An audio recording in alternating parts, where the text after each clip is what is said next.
It's Tommy on tap, baby. I'm a man. I'm 40. Gonna bite a kneecap off. On the last play of the game. It's Tommy on tap. Ladies and gentlemen, it has been far too long, but Tommy on tap is back. And we're back, baby. Better than ever. I'm Bobby. I'm with my brother Kevin and our dad Tom, and we got some stuff to talk about today. Tommy, what do we have on tap? Oh, a potpourri of things that I have no idea we're going to discuss, but we're going to get rolling with just whatever we want to talk about. I'm sitting here watching the Celtics and the Heat in Game 1 of the Eastern Conference Final. As you look around the sports world, we've got the second round in hockey where the Panthers and the Lightning are doing battle over on the other channel. And then tomorrow, I think, we get the Mavericks, the surprising Mavericks, which I know you're going to have something to say about. And the Golden State Warriors, who kind of look like the team to beat right now. When you mentioned the Heat, it reminded me of something that I saw on Twitter or Google News or something like that fed into my stream. I saw that LeBron James said that if he had to face off against Jordan and Pippen, he would pick either KD, I think, or Kyrie Irving, or I don't remember, some other guy. Like, there was 3 people that he would pick, and I thought, oh, wait a minute, why do we think Jordan would pick Pippen of all people? If Jordan got to pick anybody too, so who do you think? Who would be the ultimate matchup? LeBron versus Michael, and they each get one other person. Who do they get? In a 2-on-2? 2-on-2.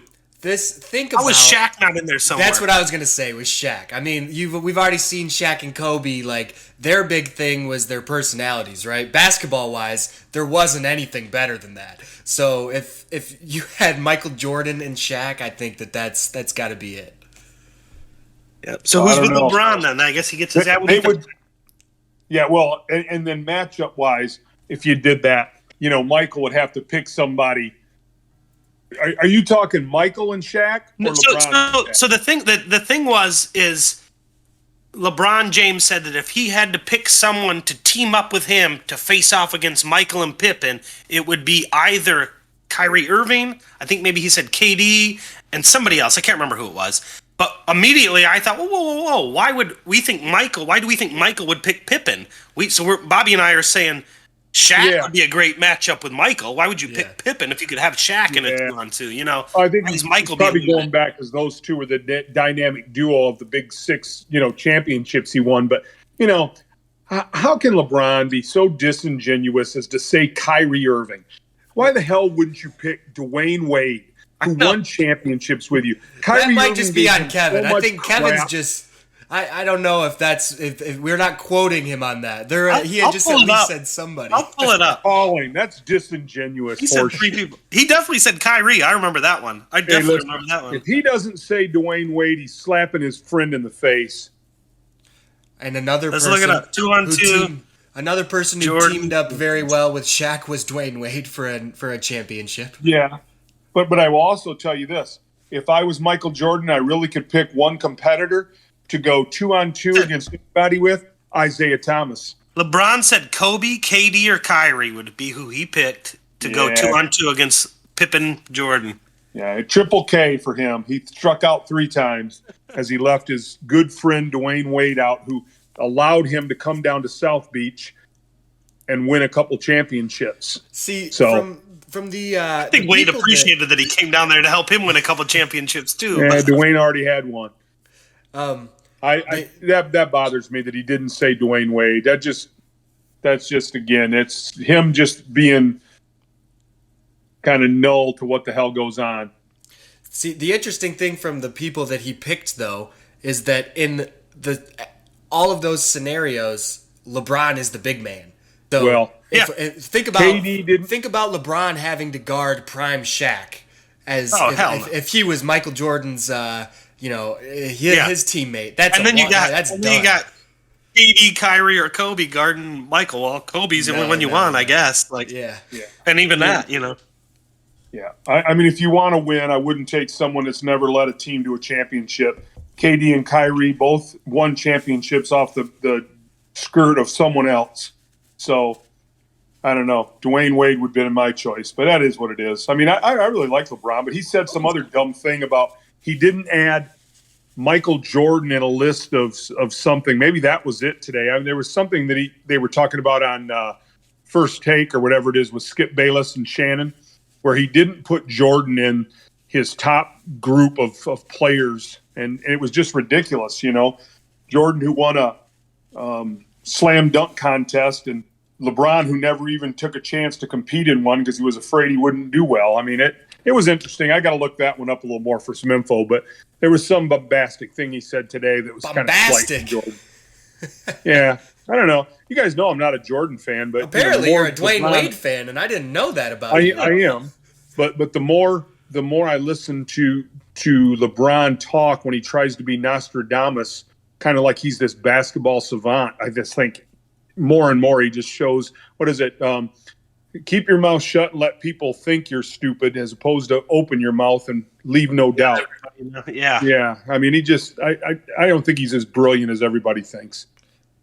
Well, I mean, I guess I've never thought that he was some genius of basketball and understood spacing and moving the ball. He's physically better than everybody else and has been for a while. They talk about all the time about how he's just this great, smart player. I can remember. Yeah, I mean, I don't watch. Like I said, I mean, we all know this, right? Anybody who listens know I don't watch a lot of basketball. I can remember times when he was with the Heat, where and even when he was with Cleveland the second time at least, I didn't watch it the first time, where the game strategy was, all four of you go to that side of the court because they're playing man to man, and I'm going to go one on one with this guy that's guarding me. Like that's not basketball IQ and moving the ball like moving the ball around and in space and taking advantage of the way the zone is deforming and all that stuff. I'm physically better than the man that is guarding me, and I'm going to make him pay for it.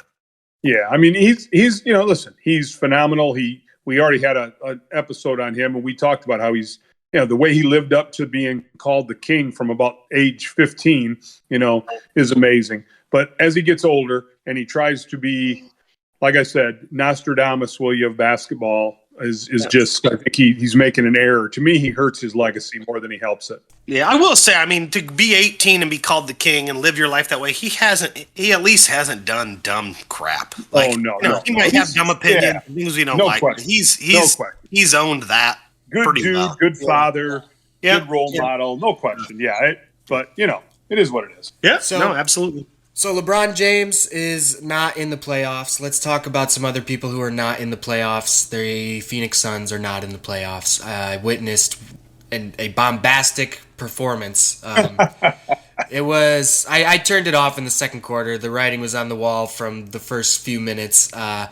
And that team, you could hear him crying all the way down here in Maryland. It was man, it was so bad that I wasn't crying. It was like one of those things that's just so devastating that you just have to sit there and accept it. It was like, that's the end of it too. I mean, Ayton's gone now. That was that's the report that's coming out, is that that was going to be that's now a wasted draft pick because you're not going to get much in return, because everybody knows that he wants out. So you pass on Luka Doncic and you get DeAndre Ayton in the draft, and you pass on Trae Young and you get DeAndre Ayton in the draft.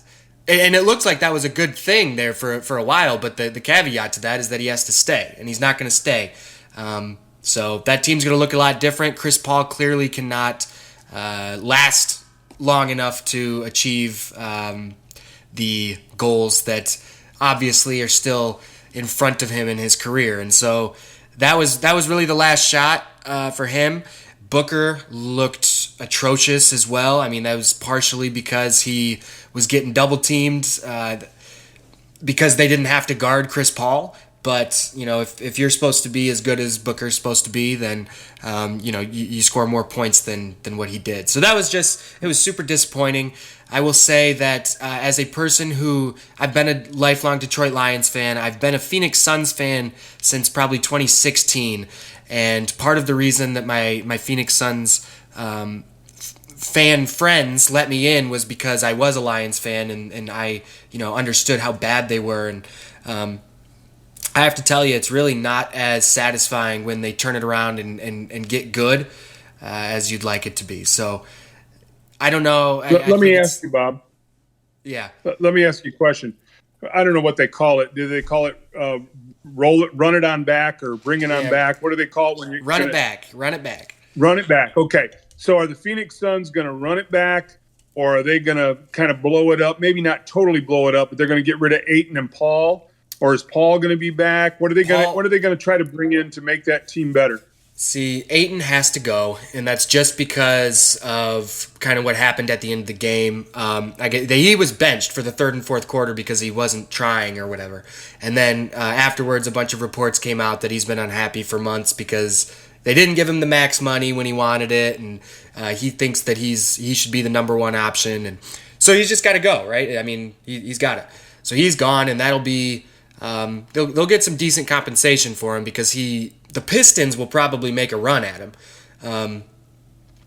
They desperately need a big man like that. So I think that'll be interesting. I hope the Pistons get him. I like DeAndre. And the Pistons actually have some pieces they could trade him, right? I mean, absolutely. That could help because don't they need another wing scorer that could make them better? Jay Crowder.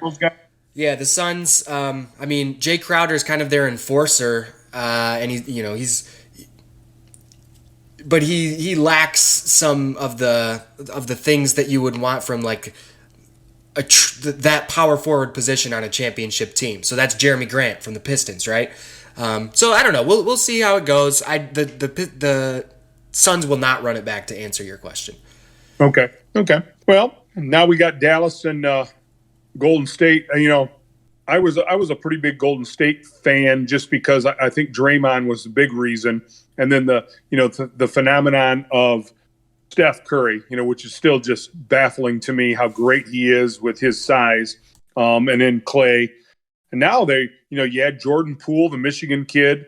Every once in a while, the Wiggins is a star. They kind of got some pieces, and Draymond just kind of holds it all together with, even though he's at real.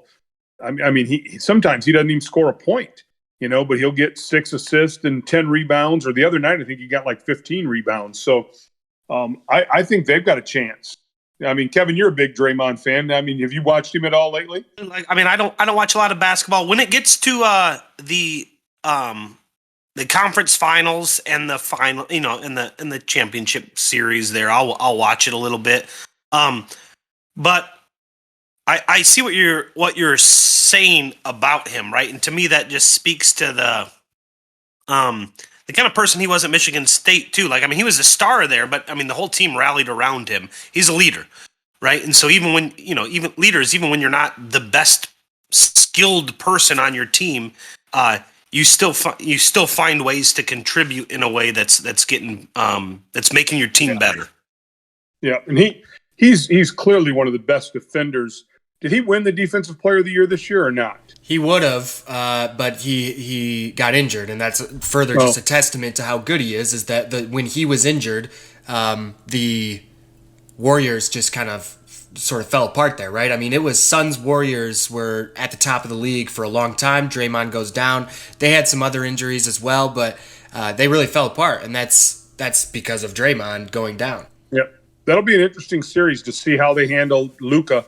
And if Luka gets any help like he did the last, when they won those 4 games against the Suns, they got help from Dinwiddie and a couple of other guys. Dorian Finney-Smith hit like 8 threes in a game, and he's just, he's a role player, and you need role players to that is what makes a good team, right? When role players step up beyond the role that they've played traditionally, and it's somewhat luck. It's people having good games when they need to, and that's what makes championship teams. Big Shot Bob, wasn't that his name? Yep, Robert Horry. Remember he made the big shots. Steve Kerr there is the coach, right? So they got their run, this mini dynasty, whatever you call it, this where they've just been incredibly competitive and winning championships or losing the games to win championships. It's all been built around Curry, Klay Thompson, or Thompson, right, and Draymond. How long can they keep those guys together? And is Kerr a good enough coach to do it without those guys, or is I think the amazing thing is good opportunity of his talent that he has? I think Kerr has proven himself to be a good coach. Through injuries with Klay and some other things, and this year, to get him back where they at. Because honestly, Mark Jackson built this team. Mark Jackson was the coach that kind of took these guys from rookie to second to third year, I think, and then they handpicked Steve Kerr to go on and win the championships. Yeah. And then they brought in Durant, and so yeah, I think he's good. It was like Jackson really had the locker room, but he wasn't the coach that was going to win them the championship. And I think that the Warriors, having the balls as an organization to be like, Mark Jackson, you got us from being a pretty bad organization to, the 8th seed. They are winning playoff series finally, but that's not where they wanted to go. And so you bring in a guy like Steve Kerr that can get those players to be the players that we know today. Yep. Moving forward, kind of sort of to touch on what Kevin said, though, about Clay and Steph and Draymond, they did have some bad years in there where Steph Curry, Clay, and Draymond were all hurt, right? So they get like the second overall pick because they won 19 games. And they've got Jordan Poole. They had some high draft picks this past year. So now it's like those 3 guys and a bunch of young kids. And Jordan Poole from Michigan is starting to look like maybe he needs more court time than Klay Thompson does if we're going to be successful. So they will have to face some tough decisions as an organization. Like, what do you owe Klay Thompson? Right. And what do you owe your fans to keep winning? Yeah, because you could probably get something for Klay from this, say, like the Lakers. Oh, my maybe God. You wouldn't I think trade they him. would. Yeah. Yeah. Maybe you don't trade him in the West, but you could trade him to somebody. And here's another testament Think to about what the Kevin Sixers said. with him. Well, look at the Sixers. I was just going to say the Sixers. They traded all their bench to get the Beard, and they just didn't have enough to win games, And now, when you have a bench, when you have guys that can come off the bench, when you got, forwards, wings that are two-way wings that can play offense and defense, and that's what they don't have. I mean, they're starting 5, with is it Massey and Tobias Harris and, Harden and Embiid, of course. They got Danny Green and Danny Green. I mean, and they've got some talent, but I just don't think they have the bench. Yeah. When you look at a team like Miami, Boston, those teams just have a bench that can play. Yep. And Clay is an elite defender, so he would give that to the Sixers. All right, guys. So moving off basketball, let's move on to greener pastures and talk some football. Tom, I don't think that we've talked and at least recorded since the draft. Now that it's been a little, you've had some time to look at the teams and see what they did. Who did you think did the best job? What surprised you? Who do you think didn't do so good? Okay, I'm going to give you. I really think, and this is after listening to a lot of people and kind of watching, but I think you really have to look. I really like what the Philadelphia Eagles did. I thought they did a nice job. I also think, in our Lions, who we love, I thought the Lions were aggressive and went up and got the wide receiver when they had a chance to get the wide receiver. I thought that was good. The Jets, the Giants, a lot of those teams that had multiple picks, I think they did a really nice job with them getting some pieces that I think were players. And, we all love the linebacker from Georgia that kind of fell down because of some injury issues. But, Philadelphia, I think, stole him in the 3rd round. I think he's going to be a huge asset for them. So it'll be interesting because I think the Lions improved themselves without a doubt with their draft. I think the Eagles improved themselves without a doubt from their draft, and they open, in the Ford Field in week 1. So that'll be fun to watch. So, I think, and then surprises, I just am still scratching my head a little bit at what the New England Patriots did, not even just with their first pick, but, I know he's a genius and everything else, but it just, I think when you look at value, very possibly he could have got that pick. Whether they think he's the greatest player in the world, he may be a 12-year veteran. I don't think anybody was taking him until the 3rd or 4th round. And so to take him that quickly and have to pay him that, plus, I don't know. But how do you argue with that? But that pick surprised me when they did that. So those kind of things are always out there. And, with the and we Patriots, just to kind of interject on the Patriots right there, like we talked about, I think on a previous show where Bill Belichick traded to get a 6th round pick because he didn't have a 6th round pick, you know?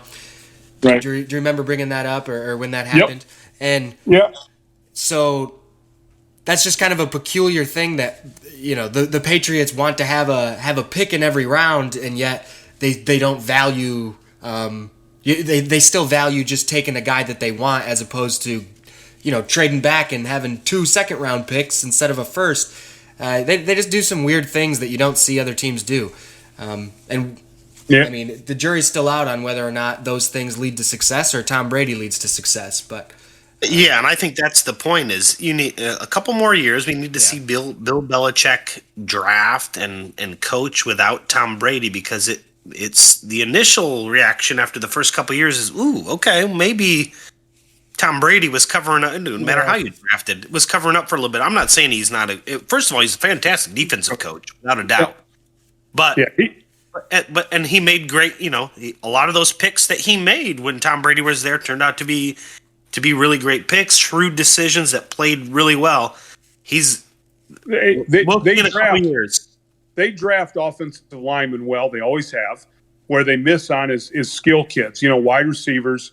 You know, they miss on those guys, but they take other guys. But let's remember, this is one thing when they talk about Tom Brady and Bill Belichick and who really won the championships. Let's go back through history. Vince Lombardi had Bart Starr.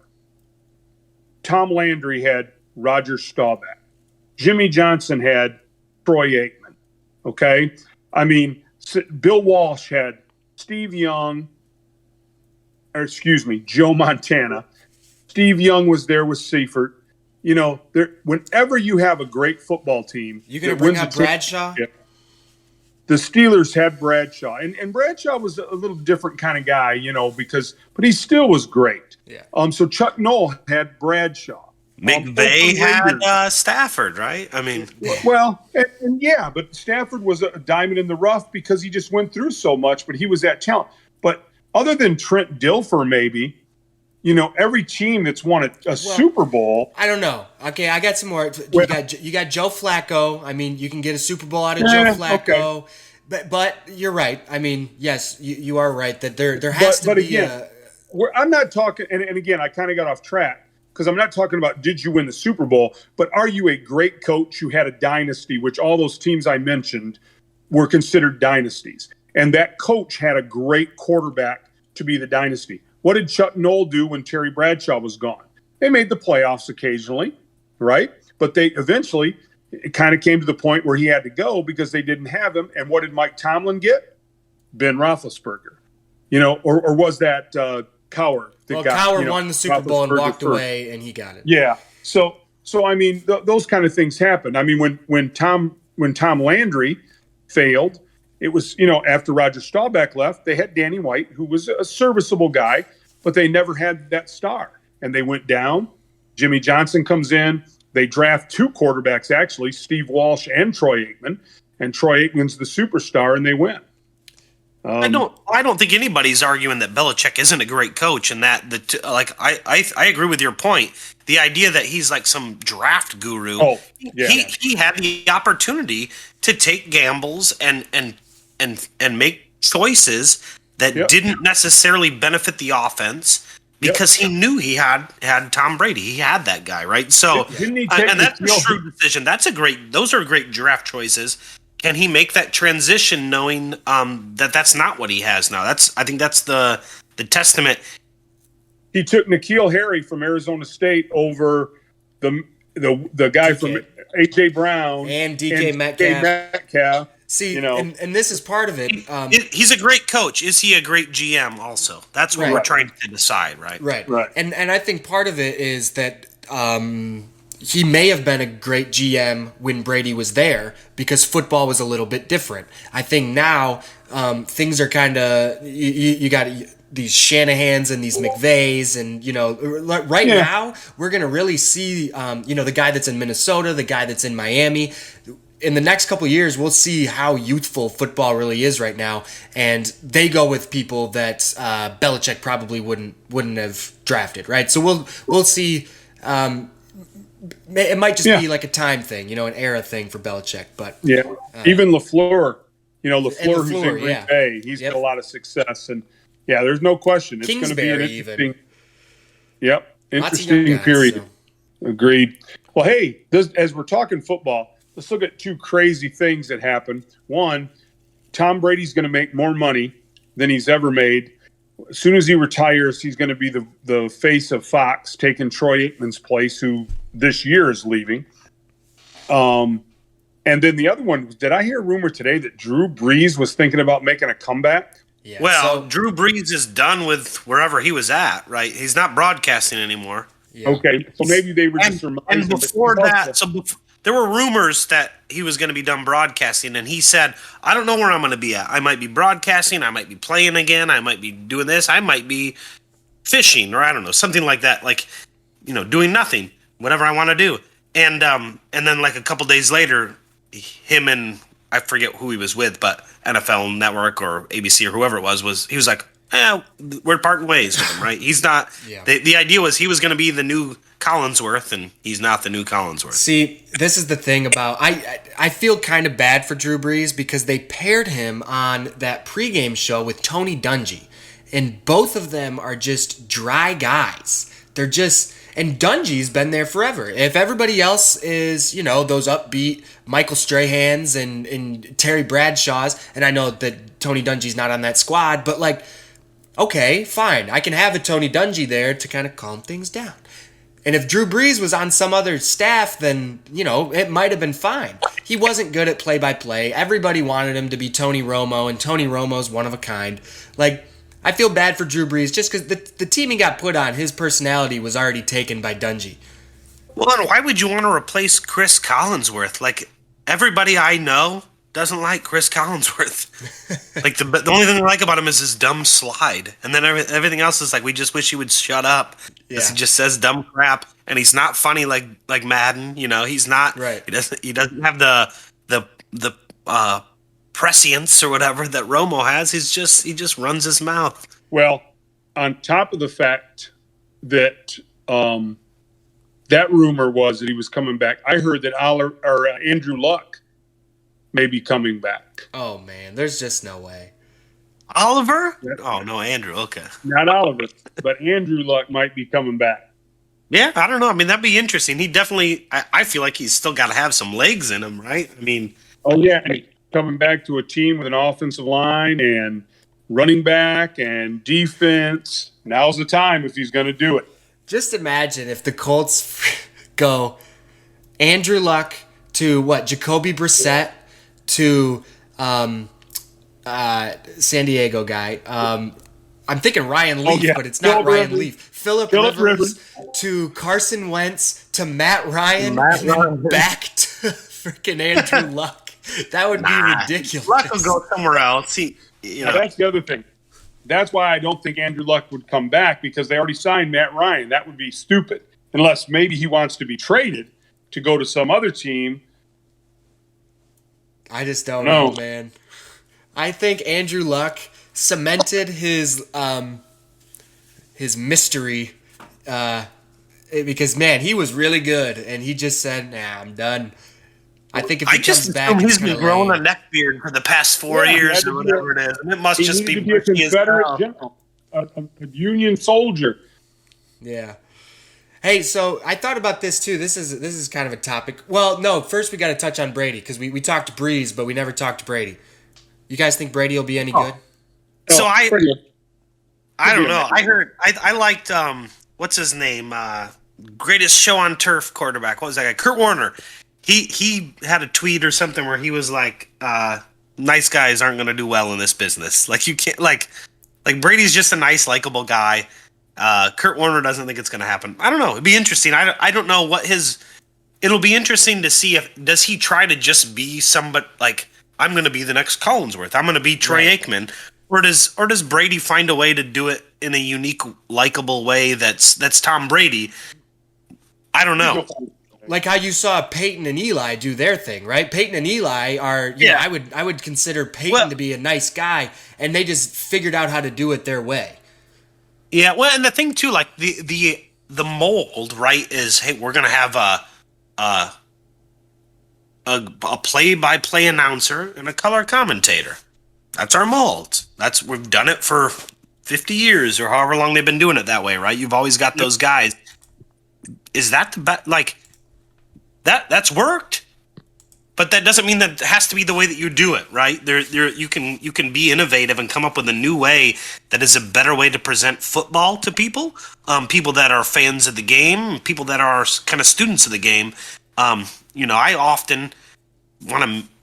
I can't mute it because I can't watch football without any sound. It seems weird, but I don't want to listen to them talk. Like, just shut up. See, I don't. So I would like to find some way to bridge that gap between, just banal, just talking, saying things, and providing legitimate content that's meaningful to everybody that's watching. Yeah. What does the play-by-play guy really do for us? Like, do I really need Joe Buck to say, and the ball is caught? Like, I can just watch him catch it, right?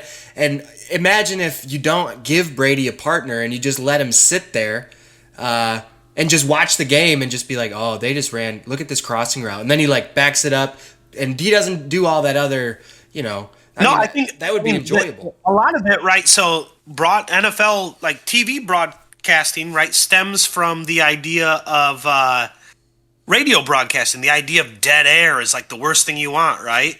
But that's what you would get if Brady's analyzing the play and then talking. But is that better TV? I don't know. It'd be worth checking out, right? Tom knows. Tom's shaking his head. Tom's upset. I can't even see video, so he must be ready to rumble. Let's go. No, I'm just telling you, we don't need any. We need the voice of football, whether it irritates you or not, to be the voice of football. We need a play-by-play guy and a color commentator, and they need to do it like they've been doing it since 1972. When I can listen to them, it's a beautiful thing. Okay? Go out, get Kurt Gowdy, get Merlin Olsen, bring all those guys back and just let them talk football for me, man. I really want to listen to one of those guys call Power Inside Zone again. I'd just love to hear that again because they do it all the time. Oh, they're running the zone read there as they run some kind of power. Well, as soon as that's what we need. That's what we need.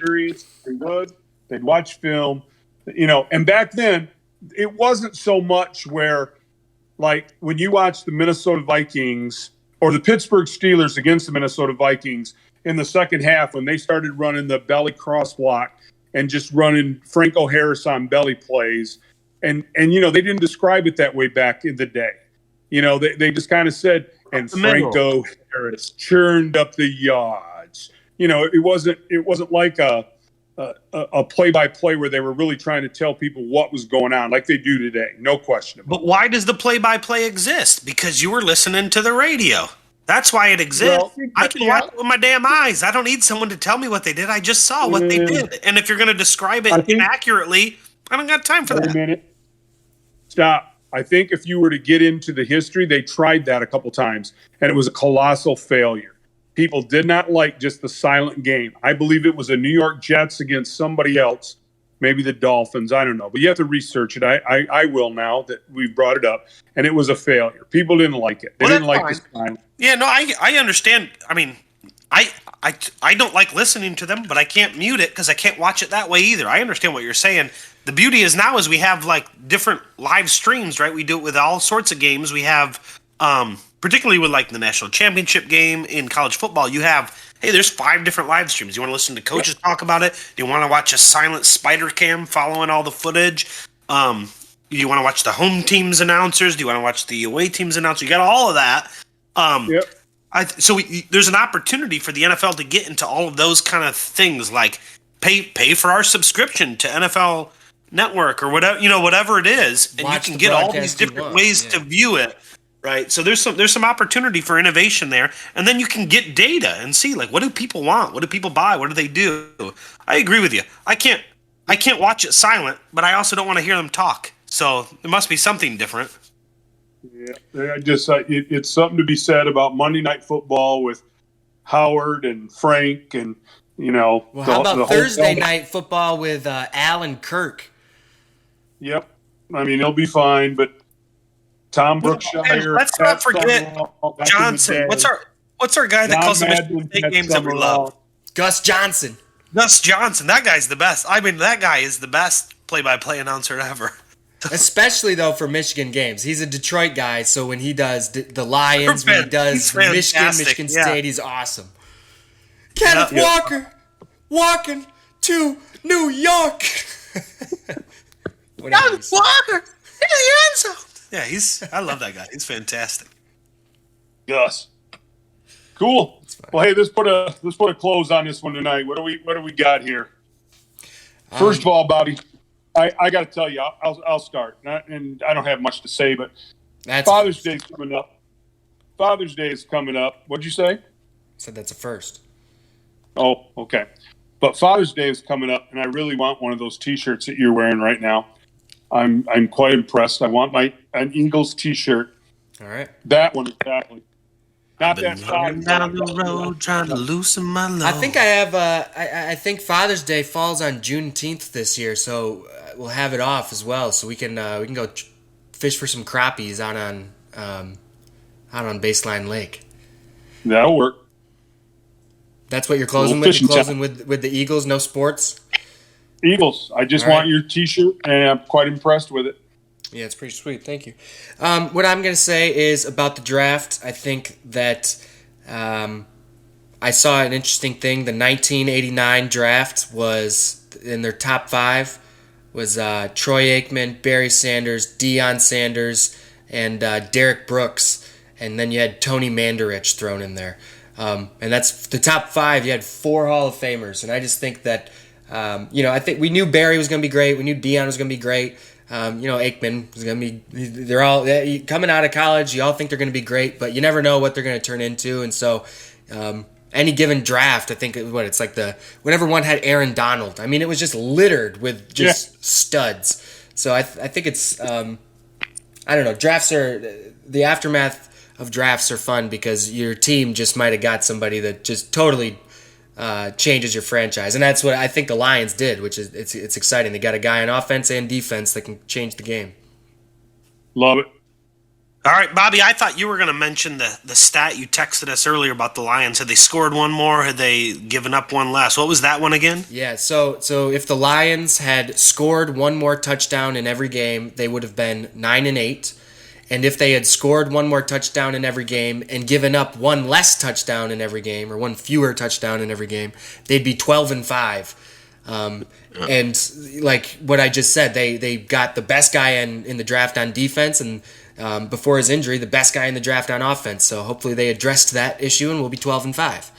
All right, nice. So I wanted to bring that up because I thought that was a cool stat when you sent that out. But my thing, I guess I got the last word, so I'll say it. Shot across the bow. I watch a little bit of NHL playoffs. Besides football, NHL hockey is the most exciting sport on TV. It's freaking fantastic. Yeah. It's like soccer but confined to a tiny space. You can hit each other. People get into fights. It's a freaking fantastic sport. It really loved it. I think there's 1, 2, 3, 4, 8 teams left, right?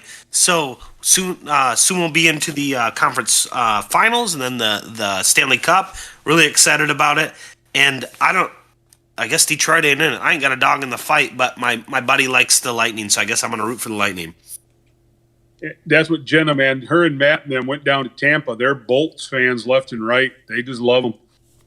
Yeah, the cool thing about hockey, too, is the pace that it plays with because they don't deal with the substitution thing, just hop in and out. Yep. Basketball is always somebody's blowing a whistle and we're shooting 2 free throws.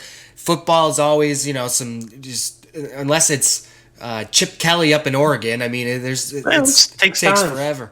So hockey definitely has that going for it. I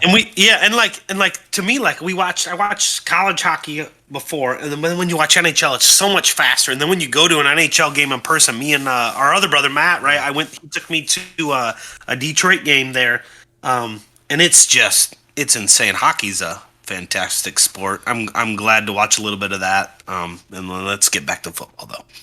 Tampa Bay's up 4-1. 18 second. Oh, game's over. Lightning won game 1 against the Panthers. So there you go. They beat the Canadiens in 7 games, and I think that was their toughest matchup, from what the guy tells me. So now they're kind of favored. The Maple Leafs.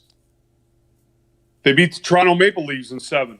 Was it Toronto? I don't know. They're Canadian. Yeah. I don't know. And that's another. Again, I had nothing to say, but Toronto's like the Lions. They have won a championship the early '60s. That'd be a great thing. Playoffs this year. Yeah, they've got a great team.